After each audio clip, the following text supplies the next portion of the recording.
Emma by Jane Austen. Chapter 3. Mr. Woodhouse was fond of society in his own way. He liked very much to have his friends come and see him, and from various united causes, from his long residence at Hartfield, and his good nature, from his fortune, his house, and his daughter, he could command the visits of his own little circle in a great measure as he liked. He had not much intercourse with any families beyond that circle. His horror of late hours and large dinner parties made him unfit for any acquaintance but such as would visit him on his own terms. Fortunately for him, Highbury, including Randalls in the same parish, and Donwell Abbey in the parish adjoining, the seat of Mr. Knightley, comprehended many such. Not unfrequently, through Emma's persuasion, he had some of the chosen and the best to dine with him. But evening parties were what he preferred, and unless he fancied himself at any time unequal to company, there was scarcely an evening in the week in which Emma could not make up a card table for him.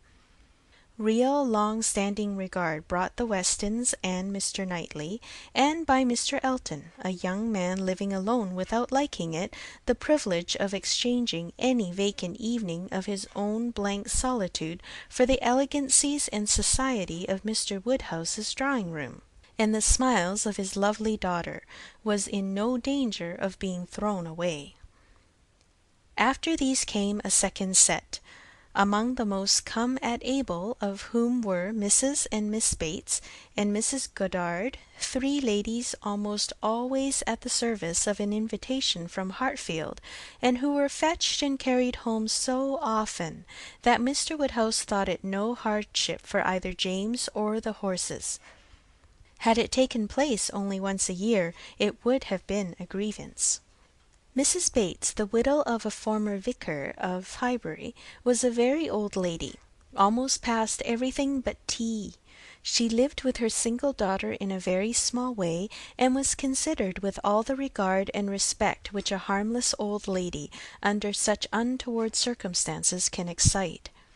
Her daughter enjoyed a most uncommon degree of popularity for a woman neither young, handsome, rich, nor married. Miss Bates stood in the very worst predicament in the world for having much of the public favour, and she had no intellectual superiority to make atonement to herself, or frighten those who might hate her into outward respect. She had never boasted either beauty or cleverness. Her youth had passed without distinction, and her middle of life was devoted to the care of a failing mother, and the endeavour to make a small income go as far as possible. And yet she was a happy woman, and a woman whom no one named without good-will.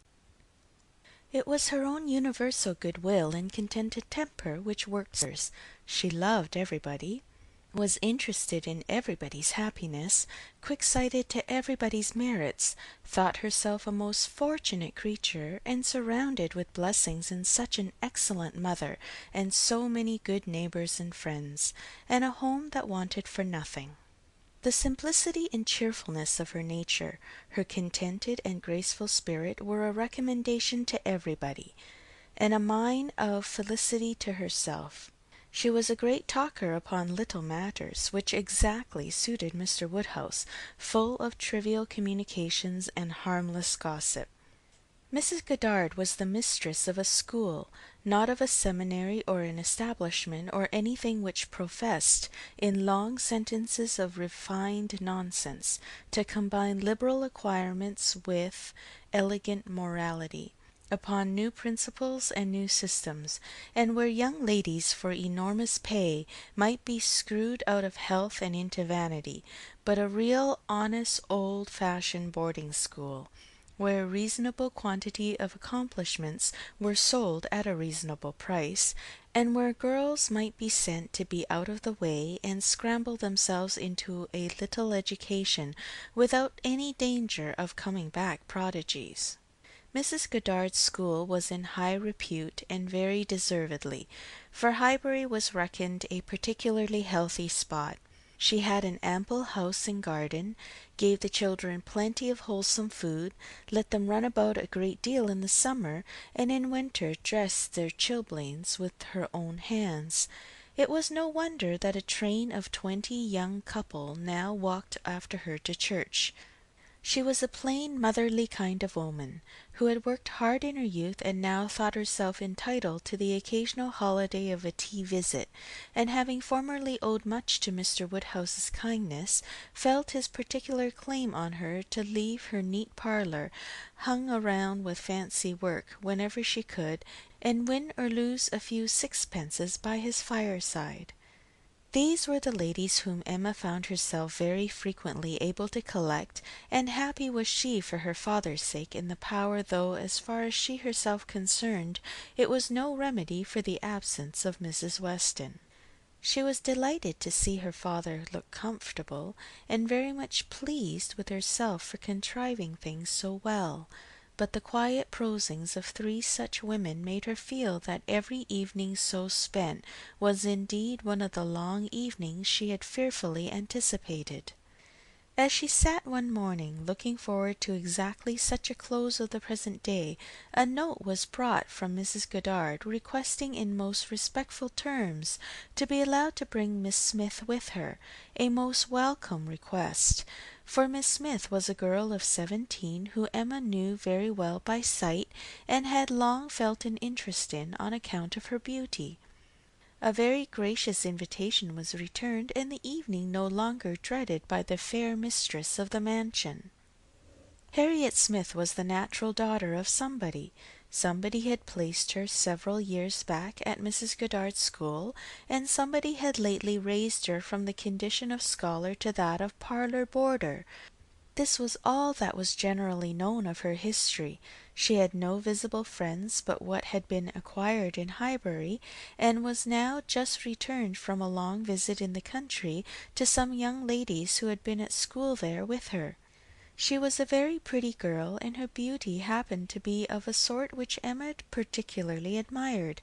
She was short, plump, and fair, with a fine bloom, blue eyes, light hair, regular features, and a look of great sweetness, and before the end of the evening Emma was as much pleased with her manners as her person, and quite determined to continue the acquaintance. She was not struck by anything remarkably clever in Miss Smith's conversation, but she found her altogether very engaging, not inconveniently shy, not unwilling to talk, and yet so far from pushing, showing so proper and becoming a deference, seeming so pleasantly grateful for being admitted to Hartfield, and so artlessly impressed by the appearance of everything in so superior a style to which she had been used to, that she must have good sense and deserve encouragement. Encouragement should be given. Those soft blue eyes and all those natural graces should not be wasted on the inferior society of Highbury and its connections. The acquaintance she had already formed were unworthy of her. The friends from whom she had just parted, though very good sort of people, must be doing her harm. They were a family of the name Martin, whom Emma knew well by character as renting a large farm of Mr. Knightley, and residing in the parish of Donwell, very creditably she believed. She knew Mr. Knightley thought highly of them, but they must be coarse and unpolished, and very unfit to be the intimates of a girl who wanted only a little more knowledge and elegance to be quite perfect. She would notice her. She would improve her. She would detach her from her bad acquaintance and introduce her into good society. She would form her opinions and her manners. It would be an interesting and certainly a very kind undertaking, highly becoming her own situation in life, her leisure and powers. She was so busy in admiring those soft blue eyes, in talking and listening, and forming all these schemes in the in-betweens, that the evening flew away at a very unusual rate, and the supper table, which always closed such parties, and for which she had been used to sit and watch the due time, was all set out and ready, and moved forwards to the fire before she was aware. With an alacrity beyond the common impulse of a spirit, which yet was never indifferent to the credit of doing everything well and attentively, with the real goodwill of a mind delighted with its own ideas, did she then do all the honours of the meal, and helped and recommended the minced chicken and scalloped oysters with an urgency which she knew would be acceptable to the early hours and civil scruples of their guests. Upon such occasions poor Mr. Woodhouse's feelings were in sad warfare. He loved to have the cloth laid, but it had been the fashion of his youth, but his conviction of suppers being very unwholesome made him rather sorry to see anything put on it, and while his hospitality would have welcomed his visitors to everything, his care for their health made him grieve that they should eat. Such another small basin of thin gruel as his own was all that he could, with thorough self-approbation, recommend, though he might constrain himself while the ladies were comfortably clearing the nicer things to say, "Mrs. Bates, let me propose your venturing on one of these eggs. An egg boiled very soft is not unwholesome. Surly recommended boiling an egg better than anybody. I would not recommend an egg boiled by anybody else, but you need not be afraid they are very small. You see, one of our small eggs will not hurt you. Miss Bates, let Emma help you to a little bite of tart, a very little bit. Ours are all apple tarts. You need not be afraid of unwholesome preserves here. I do not advise the custard. Mrs. Goddard, what say you to half a glass of wine, a small half glass, put into a tumbler of water? I do not think it could disagree with you." Emma allowed her father to talk, but supplied her visitors in a much more satisfactory style, and on the present evening had particular pleasure in sending them away happy. The happiness of Miss Smith was quite equal to her intentions. Miss Woodhouse was so great a personage in Highbury that the prospect of the introduction had given as much panic as pleasure, but the humble, grateful little girl went off with highly gratified feelings, delighted with the affability with which Miss Woodhouse had treated her all evening, and actually shaken hands with her at last. Chapter 3